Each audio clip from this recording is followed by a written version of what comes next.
Yeah. Came at 17. Damn. Give me my money. Give me my money.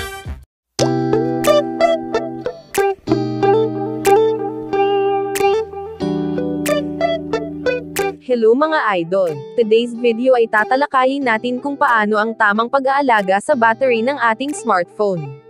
Isa sa pinakabuhay ng ating smartphone ay ang battery.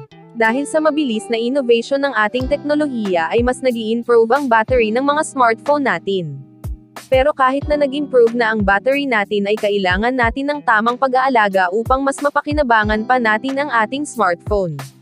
Gaya ng nabanggit kanina na ang battery ay isa sa buhay ng smartphone natin. Number 1. E-charge ito ng tama. Paano nga ba ang tamang pag-charge? Maraming nag-iisip sa inyo na ang tamang pag-charge ay from 0% to 100%. Alam ba ninyo na ito ay mali? Dahil ang lithium-ion ay ang pinaka-stress na component ng battery. Na-stress kapag na-drained ng 0% o kaya naman na fully charged ng 100%. Ang tamang pag-charge ayon sa mga eksperto ay nasa 30% hanggang 80%. Nang sa gayon ay hindi ma-stress ang battery. Number 2. Iwasan ang fast charger. Dahil sa mabilis na innovation ng teknolohiya ay maraming smartphone company ang nag-aalok ng fast charging technology. Kaya maraming naiinganyo na gumamit nito, dahil sa mas maikling oras ay fully charged na ang iyong smartphone. Pero di alam ng marami na may masama itong epekto sa battery. Dahil sa mabilis na pag-charge ay mas mabilis na nade-degrade ang battery na nagre-resulta ng mas mababang lifespan ng isang battery. Ayon sa mga eksperto katamtaman lamang ang 18 watts na charger dapat ay di nahihigit pa dito. Number 3. E-turn off ang Wi-Fi at Bluetooth kapag hindi kailangan.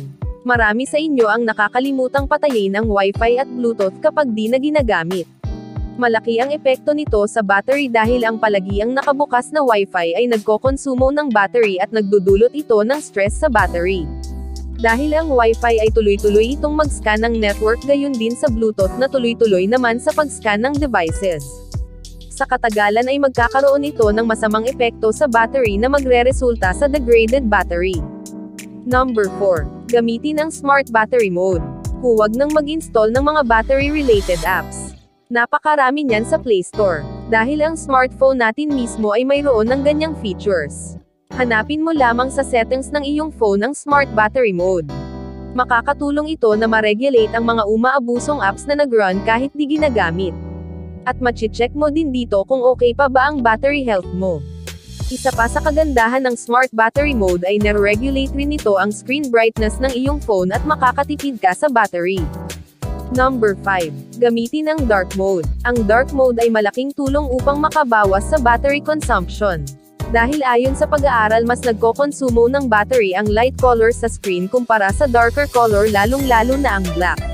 Kung ang iyong smartphone ay gumagamit ng AMOLED screen o kaya OLED screen ay mas kapaki-pakinabang ang Dark Mode, mas effective kasi ang Dark Mode kapag isa sa nabanggit ang screen ng iyong smartphone.